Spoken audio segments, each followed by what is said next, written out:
India को दो या एनडीए को दो, क्या कहेंगे? वो बेवकूफ बना रहा है जनता को। हाँ। जिस समय में कोरोना काल चल रही थी, चमकी बुखार चल रही थी, बाढ़ की समस्या थी, तो माननीय जनसेवक पप्पू यादव नजर आते हैं। वो एसी में रहते हैं, वो अनुकंपा का नेता है। बिहार की जनता उसे सिखाएगी और 2025 में उसे भगाएगी। भगा दीजिएगा? एकदम भगा देंगे। क्या बात कर रहे हैं महाराज? देखिए, बच्चा समझ गया, मूर्ख हो या पढ़ा लिखा हो, वो क्या कह रहा है कि एनडीए को दो, चाहे इंडिया गठबंधन को दो। वो मिली भगत है और बीजेपी का बी टीम का काम कर रही है तेजस्वी यादव। वो तो कह रहे थे। नमस्कार, आप देख रहे हैं जनता जागरण और मैं हूं आपके साथ प्रिंस कुमार। मैं अभी पटना से चलकर पूर्णिया में मौजूद हूं और पूर्णिया में आप जानते हैं आज जो है अंतिम चरण का प्रचार प्रसार का समय लगभग समाप्त हो चुका है।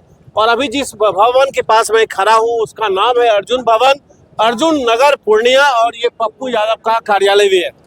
पप्पू यादव जो देखा जाए तो पूर्णिया में लोगों के मन में, लोगों के दिल दिमाग में काफी ज्यादा वर्चस्व और प्रभाव, अपना प्यार बनाए हुए हैं। लेकिन हमारे साथ उनके कुछ समर्थक हैं, हम बात करेंगे क्या कहते हैं, क्या लग रहा है। एकदम हम लोग अपार मतों से भारी मतों से जीत रहे हैं। यहाँ कम से कम 3-3.5 लाख वोट से चुनाव जीत रहे हैं। तेजस्वी यादव का एक बयान पूरे बिहार में राजनीतिक गलियारे में भूचाल सा ला दिया। इंडिया को दो या एनडीए को दो, क्या कहेंगे? वो बेवकूफ बना रहा है जनता को। हाँ। जिस समय में कोरोना काल चल रही थी, चमकी बुखार चल रही थी, बाढ़ की समस्या थी, तो माननीय जनसेवक पप्पू यादव नजर आते हैं। वो एसी में रहते हैं, वो अनुकंपा का नेता है। बिहार की जनता उसे सिखाएगी और 2025 में उसे भगाएगी। भगा दीजिएगा? एकदम भगा देंगे। क्या बात कर रहे हैं महाराज? देखिए, बच्चा समझ गया, मूर्ख हो या पढ़ा लिखा हो, वो क्या कह रहा है कि एनडीए को दो, चाहे इंडिया गठबंधन को दो। वो मिली भगत है और बीजेपी का बी टीम का काम कर रही है तेजस्वी यादव। वो तो कह रहे थे कि बीजेपी का बी टीम पप्पू यादव है। सवाल ही नहीं उठता है। हाँ। सारा जनता के सामने में पूरे बिहार में आईना की तरह आ गया है कि कौन बी टीम है। अगर बी टीम वो नहीं रहते तो वो ये नहीं कहते कि एनडीए को दो, इंडिया गठबंधन को तीसरा को नहीं दो। उन्होंने डर गया है पप्पू यादव से। पप्पू यादव सच्चे जनसेवक है बिहार के, दूसरा कोई नहीं। हाँ। लेकिन एक सवाल ये भी बनता है कि जिस तरीके से लोगों का, आपकी समुदाय से आते हैं, समाज से आते हैं, हम यादव समाज से आते हैं। आप यादव समुदाय से आते हैं। लालू यादव आज तक कहते आए हैं कि हम एमवाई समीकरण के बदौलत, एमवाई समीकरण ध्वस्त हो गया और वो ध्वस्त करने वाला तेजस्वी यादव है। तेजस्वी यादव है। आप जो एमवाई समीकरण कह रहे हैं ना, ये तेजस्वी यादव जी कह रहे हैं। जी, हम नहीं कह रहे, हमारा कुछ तेजस्वी यादव जी का कहना। जी पहले एमवाई समीकरण तेजस्वी यादव को समझना होगा जी कि बिहार में एमवाई समीकरण बना और किसके कारण बना। जी एम का मतलब मोहम्मद शहाबुद्दीन, जी जो 18% का मालिक आज भी बन बैठे हैं। जी और हिना मैडम जो पप्पू यादव जी को समर्थन दे चुकी हैं। जी। इसीलिए पूरे बिहार में एमवाई समीकरण खत्म, ध्वस्त हो गया। हाँ। जब तक साहेब थे, बिहार का मुसलमान न अब्दुल बारी सिद्दीकी, गुलाम गौस, गुलाम रसूल बलियाबी, फातिमी, इसको अपना लीडर नहीं माना, साहेब को माना। अब साहेब का आदेश आ गया उनके घर से कि है मुसलमानों 18% अब जो है ना, पप्पू यादव यहाँ पूर्णिया में जिताओ और पूरे बिहार में किसी और को जिताओ। आने वाली समीकरण जो बनने जा रही है विधानसभा में, तेजस्वी यादव जी आप बुढ़िया बिस्तर बांधकर क्रिकेट मैदान, अभी आईपीएल चालू हुआ है, क्रिकेट मैदान पे पहुंच जाएं। इधर भविष्य आपका नहीं है, उधर उज्जवल हो सकता है। एक बात ये मान लिया जाए कि अब एमवाई समीकरण की जो मजबूती है वो लालू परिवार के साथ नहीं है, राजद के साथ नहीं है। कहाँ है? कौन सी जगह पर आपको दिख रहा है? आप जिस वक्त ये स्टेटमेंट देते हैं ना, इतना नीच स्तरीय के, आप महान लालू यादव के पुत्र हैं, लेकिन मजबूरी है पप्पू लालू यादव जी की कि पुत्र मोह में वो अपने आइडियोलॉजी से पीछे हट गया है। तो मतलब अब ये देखा जाए कि बीजेपी जिस तरीके से लगातार राजद के ऊपर, लालू प्रसाद के ऊपर परिवारवाद का हमला कर रहे हैं, आज वो भी चीज आप दिख रहे हैं। आप बात को समझिए। हाँ। पहले इंडिया और एनडीए को समझिए। वो जब एनडीए और एनडीए कहते हैं कि हमको जिताना है जिता दीजिए, उनको नहीं तो जिता दीजिए। हाँ। वो समझिए, वो जान रहे हैं हाँ। कि हम तो यहाँ से 10 करोड़ रुपया लेकर बीमा भारती को टिकट दे दिए हैं। अगर नहीं दिए हैं तो उनके पास एक भी ऐसा कार्यकर्ता पूर्णिया में आरजेडी के पास नहीं था जी। कार्यकर्ता ही नहीं था उनके पास। तेजस्वी यादव 24 घंटे से यही बैठे हुए थे। वो तो फायदा पहुंच रहा है ना। मैं आपके माध्यम से हाथ जोड़ रहा हूँ। मैं पप्पू यादव जी का सिपाही हूँ। मैं हाथ जोड़ रहा हूँ। तेजस्वी यादव जी 2 दिन आओ बचा हुआ है, घर घर भी घूम लीजिए। हर दिन 50,000 वोट हमारा बढ़ा रहे हैं। हर दिन बढ़ा रहे हैं। और सुन लीजिए, एनडीए की जो बात कर रहे हैं ना, एनडीए को जो भी भाजपा के कार्यकर्ता यहाँ जिला के लोग जो हैं, आपने वॉच किया होगा, वो पप्पू यादव जी को समर्थन कर रहे हैं। उनके कैडर बोर्ड पप्पू यादव जी को समर्थन कर रहे हैं। जानते हैं क्यों? उसका रीजन ये है कि वो जान रहे हैं कि कल होकर ये जदयू वाले नीतीश कुमार जी आज लोकसभा जीतेंगे, कल विधानसभा उधर पलटी मार देंगे।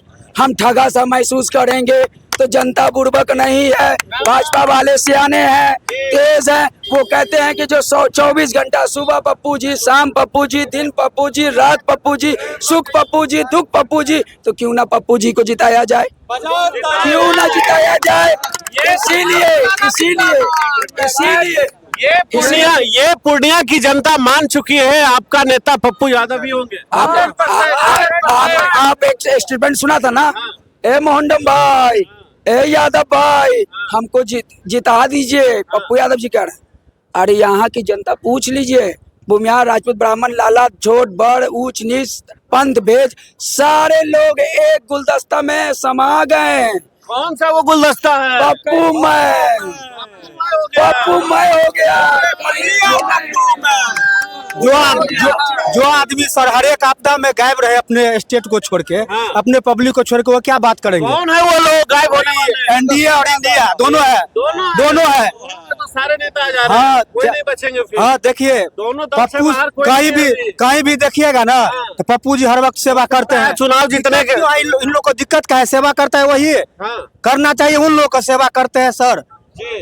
इसलिए वो जो है ना, उनसे दुखी मानते हैं। इन लोगों को करने का क्षमता नहीं है, ऐसी ऐशो आराम की जिंदगी जीते हैं, कोई भी आपदा हो कहाँ नहीं। लेकिन एक सवाल ये है, क्या लगता है पप्पू यादव इतने जमीनी स्तर पे जुड़े हैं जैसा कि आप लोग कह रहे हैं, और इसे माना जाए कि अब पूर्णिया ये मान चुकी है हमारा नेता कोई होगा तो वो पप्पू होंगे। अपना बेटा मान लिया है, स्वयं को अपना बेटा मान लिया।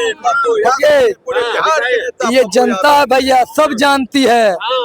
जब 4 जून को जब गिनती होगा ना, ये पटना और दिल्ली में बैठे हुए जो लोग हैं, सबका कुर्सी हट जाएगा।